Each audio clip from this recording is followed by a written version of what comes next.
Hey guys, so this is my Thursday extended update. I'm gonna apologize in advance in case my phone starts beeping.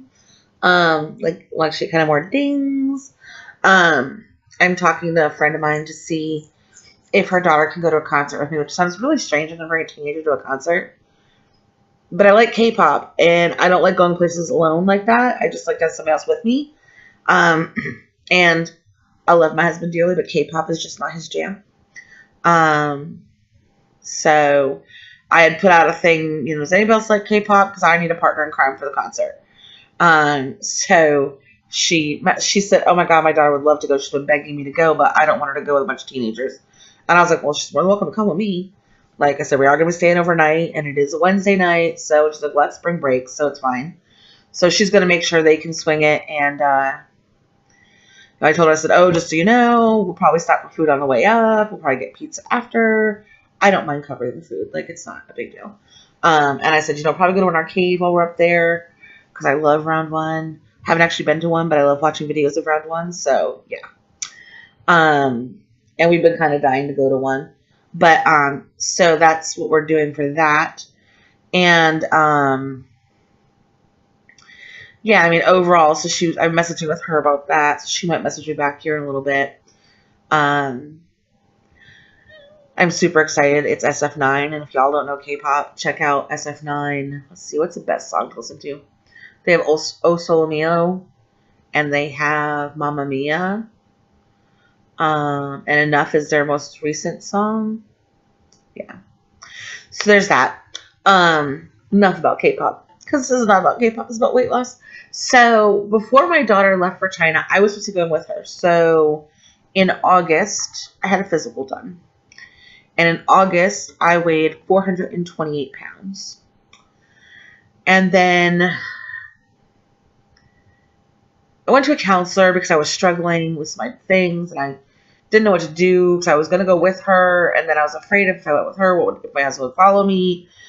And I went to a counselor, kind of talked to him, talked through things. And he's like, you know what? He's like, let your daughter go. She's a big girl. I'm like, well, it's not about that. It's a long story about why I just wanted to be overseas. I love Asia, and I love the food, and I love the people, and I love everything about Asian countries, just everything about them. And I just have always felt like I just really wanted to be there. I wanted to live there and be part of the culture and be able to absorb just everything about it. And then I started being really realistic. I weighed over 400 pounds. I was not super healthy. Because of my allergies, I wasn't sure how I was going to handle the bad air in China. And so there was a lot of concerns. And the counselor said to me, you know what, you need to take care of you and get you right before you can be traveling the world and going places where it may not be accessible for you. Because, I mean, let's be honest, I had purchased a scooter right after that because my back was hurting so bad I couldn't function. And so I was very upset, and I had to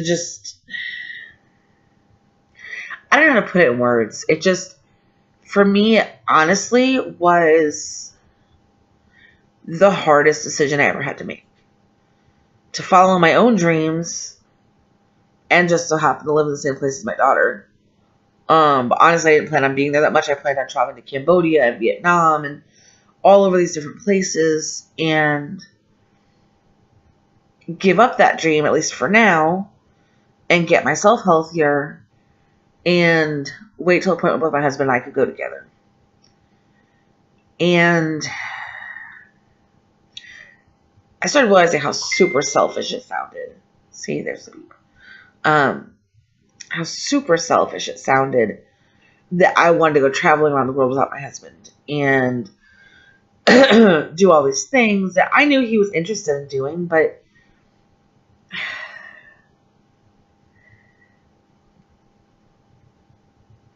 part of it was an attempt for me to not have to resolve some issues I had. So I was avoiding facing the fact that I didn't know who I was without one of my kids around. It was really hard when my son left to be in the military, but I knew once he got out of basic, he'd get duty station with the visit him. It ended up being like 5 hours away. So we were there really frequently. So I still got to see him all the time. He was still local. And I'm going to start crying, so I'm really sorry, guys, but this is the way this story's going. So when my son decided he was going to move to Colorado, after my daughter decided she was going to take this job in China, I just realized, my husband works 12-hour shifts sometimes. And we've lived in Alabama for 4 years.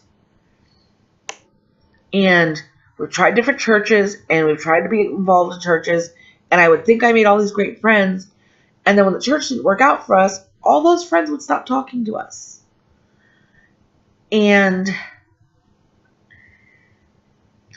that was super painful for me. It felt like every single time we left the church, people would just turn their backs on me. And when people do that in a mass, you really have a hard time not blaming yourself. Like there's something wrong with you. And so I was struggling because we've been to a couple churches down here. And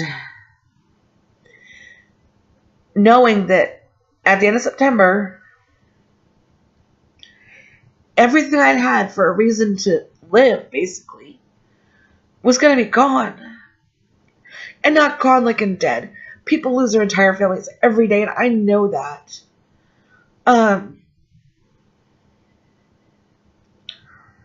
And I'm thankful my children are alive and they're healthy. And my son is moving back on Saturday. But when your identity has been permanently tied to your children and being their mom for 20 years, it's really, really hard to figure out who you are. And I did a lot of self-esteem work on myself. And I'd worked on, I know I'm good enough mom. I'm this, I'm that. I got my self-esteem in general really good. But I never reassigned any labels. I left the labels as they were. I was Owen's wife. First I was Owen's girlfriend, then I was his wife. I was Taylor's mom. I was Kenny's mom. And I was okay with those labels. And I was kind of used to, just from school and everything, I was kind of used to being that person that was kind of friends with everybody, but not really close with anybody. The couple people that I thought I was close to, every time I'm a friend that I think is super close, and that I feel like I'm letting in, and that I'm like opening up to, something happens. Like something happens to come between us, or for us to just have completely different paths in life. And I would say that in high school I had like 2 really, really best friends. And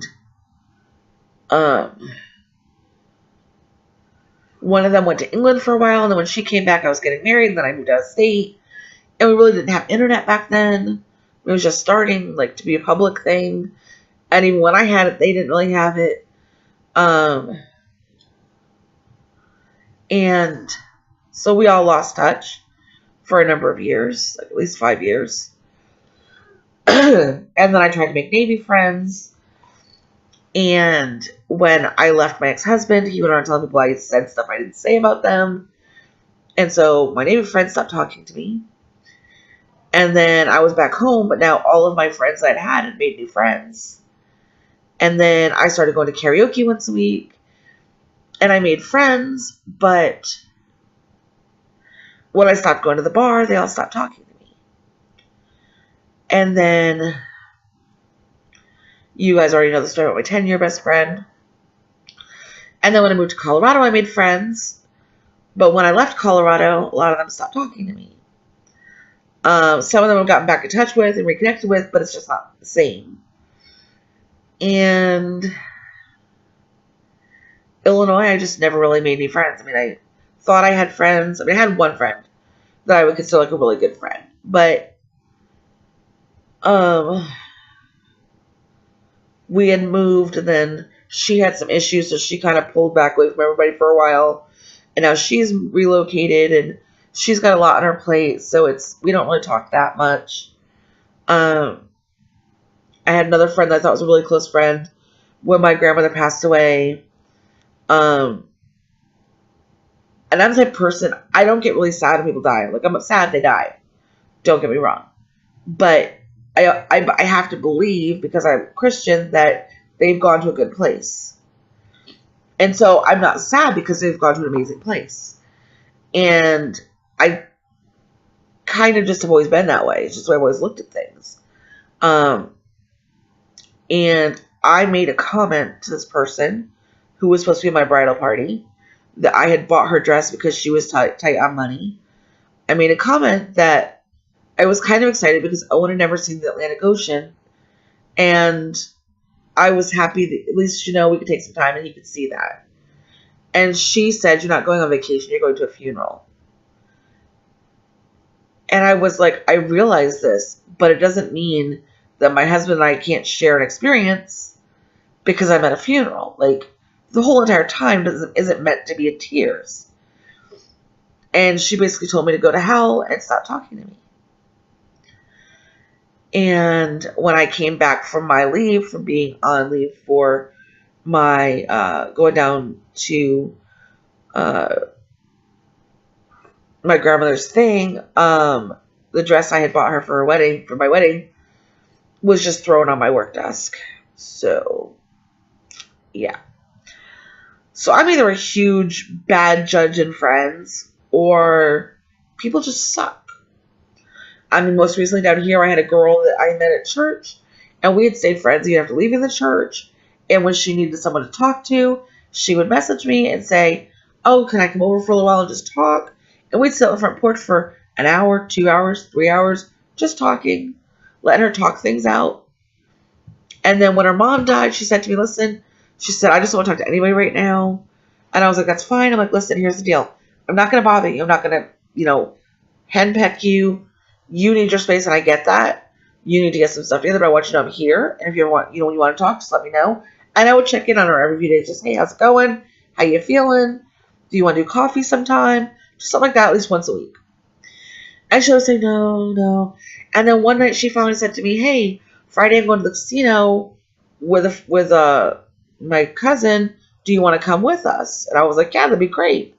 So I was excited. I'm like, "Do you want me to drive?" She's like, "Oh, that'd be awesome." So I messaged her to find out about Friday, like on Thursday, to make sure we're still going. And she's like, "Oh, I didn't ask you to come. It's my friend's birthday." And I was like, "Oh, okay." And then we just didn't talk after that. And that hurt. But it's whatever. And I mean, just at the end of the day, I've just had such crappy people in my life. And so I think that was another thing I was just trying to run away from, is facing the fact that there's just so many flawed people in my life. And I was trying to run away from it all. And it actually took me starting the DDP yoga plan and him talking about having to change everything, like working on yourself as well as your body, and realizing that if I don't get my mental health good when I lose weight, I'm gonna fail keeping it off. Granted, I'm not a emotional eater at all. The only time I would say I'm an emotional eater is like once a month because I want a piece of chocolate, but I actually hate chocolate, so whatever. But I mean, I was just trying to run away from facing truth and finding myself. And I really feel like once I lose weight and I can get out and do things more, and I can be more active, and with us starting a new church, which I'm really nervous about because I really don't want to go through this again. I feel like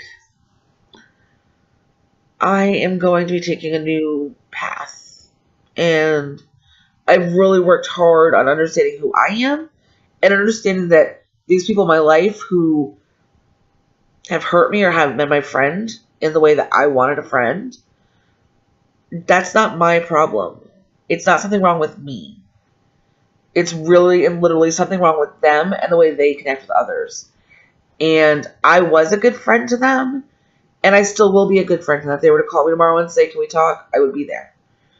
I may not open up as much as I did before, but I would still be there. And that's just where I'm at. I just want to make sure at the end of the day what I feel is confident that the things I'm doing is for me and that I'm happy with what I'm doing. And if somebody is negative, if I feel like someone's doing something to hurt me, they're done. Like, I'll still talk to them, still gonna be nice to them, but I don't have to let them in to my inner circle. And I can move them out among the rings where they need to be in relationship to who I am. And that's what I'm doing going forward. And I am okay with being something other than Taylor's mom or Kenny's mom or Owen's wife. Because now I'm going to be Lynn. And I'm finding out that I'm pretty awesome sometimes. I also suck at some things. But don't we all? There's things I got to work on. One of them is this. And I'm doing that. And the other one is accepting truth even when it's hard. And owning it.